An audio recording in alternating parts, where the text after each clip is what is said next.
About one of the most important thing about the periods that people talk about is that at the time of late luteal phase in your periods you may go through up and down emotional journey, hangovers, roller coaster ride, whatever. But if you're going through emotional roller coaster, regardless of whatever phase you are in periods, it can be linked with your periods or it cannot be linked with the periods. And this is a topic that not many people are talking about because there is not so much information out there. And I personally dealing with this journey. Sometimes I do have a roller coaster ride in the late luteal phase in the periods, and sometimes I do have it even when it's the follicular phase, even when it's ovulatory phase. So it can be linked with the periods, it can be linked with your menstrual cycle, or cannot be. Let's talk about that. Let's be honest. Let's dive in. If you enjoyed today's video, give it a thumbs up, consider subscribing. If you want more content like syncing with your cycle, do consider subscribing. Anyway, let's talk about this thing.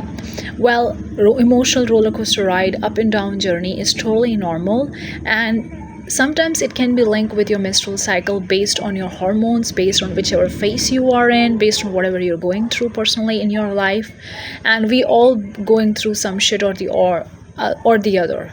We have been in the past, or you're going through right now, whatever the case is. The point is that is if something is bothering you and something is triggering you, there are so many factors that could determine whether it's linked with the menstrual cycle or it is not linked with the menstrual cycle. Regardless of whether it's linked with the menstrual cycle or not, you can go deep with this and you can sit with yourself and you can ask the genuine question: why I'm feeling this way, why it's triggering me, why it's bothering me, what is the story or what is the belief I have right now in this current moment that is creating this stress for me, that is creating this worry or anxiety or this heaviness feeling in the chest, or whatever the situation, whatever symptom or sign you're going through creating for me right now. It can be linked with your hormones fluctuations based on whatever the situation is, whether you are on pills or any kind of contraceptive methods, or you have another journey, you had a baby, or whatever the case is. It can be different, and we are all different. So, or it could be some underlying disorder like PCOS, PCOD. There are so many underlying disorders. Definitely check the gynecologist for that more information. If you see any signs and symptoms more, and if you feel like so much roller coaster ride, you feel depression, other than the emotional and the mental feelings and emotions and signs and symptoms you're dealing, if you are having some physical signs and symptoms, definitely go and check with your gynecologist. Otherwise, if you don't have all this stuff and you're just going through emotional roller coaster ride other than your normal cycle that you've been through, not in the phase of late luteal phase period, ask yourself why you're feeling this way and go deep with that.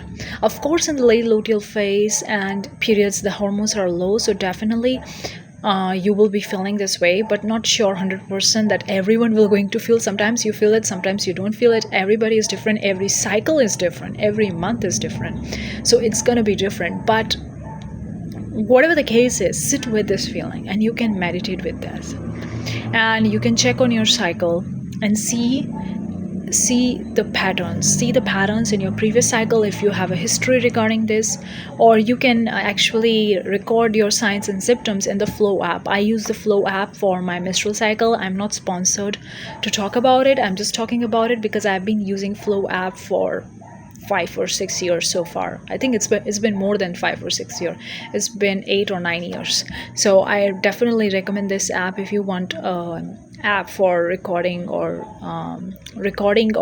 observing or measuring or whatever terminology you want to keep in track with your cycle. Definitely worth a shot. Of course, there are so many apps and software nowadays, or you can go with the traditional paper pen method. I do it in the beginning, that works too. Whatever working for you, it doesn't really matter whatever you're using. The point is that sit with them, do not run away. You can meditate on that, you can go deep with that, and understanding that the stories that we are buying in. Now, this is something I never covered on this channel, but we all have stories, we all have beliefs. Some people call it subconscious limiting beliefs, childhood trauma, whatever the case is. We all have stories, and we living in the world of stories. We move from one story to the next, but the point is that you need to have a belief or a story that is helping you living a life that you prefer, that you want. And if something is not helping you, if the story that's not helping you, then it's going to create some kind of a negative reaction or negative sign or symptom: anxiety, sadness, depression, worriness, endless. There could be a lot of them, all of them, few of them, some of them, one of them, whatever. So What is that story? What is that belief? Can you do something about it? Can you change the way you see the things about your life, about yourself, about other people?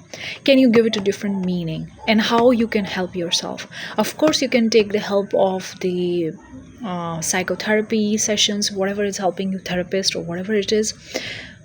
Or you can do meditation, spending time in the nature, spending time with your furry friends, with animal friends, or listening to music, journaling, watching good movies, or whatever is helping you.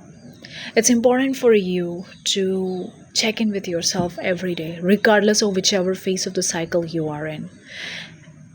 You don't have to ignore the signs and symptoms, even when it's in the ovulatory phase, when your mood has to be uplifting because your hormone is expected to be uplifting.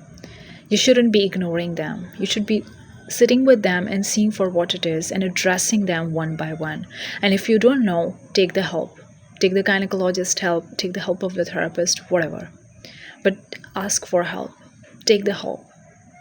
It's not, I mean, some people think that they shouldn't be asking for help. They shouldn't be going to a gynecologist. They shouldn't be like this. They have a lot of should, need, and must. That's pointless. We all need help from time to time. And you're never too small for asking for help, or never too big. Okay? In fact, asking for help, taking help is the best thing that you're going to do for yourself to avoid the recipe for burnout and to avoid the recipe for emotional roller coaster ride. Because emotional roller coaster ride or anxiety, depression, all is leading you towards a belief or something, a story, something that you've believed for a very long time that's not helping you, that's not serving you, and that's why it's creating stress in you. And if you're dealing with this right now, you can treat it right now. You can come out of it right now.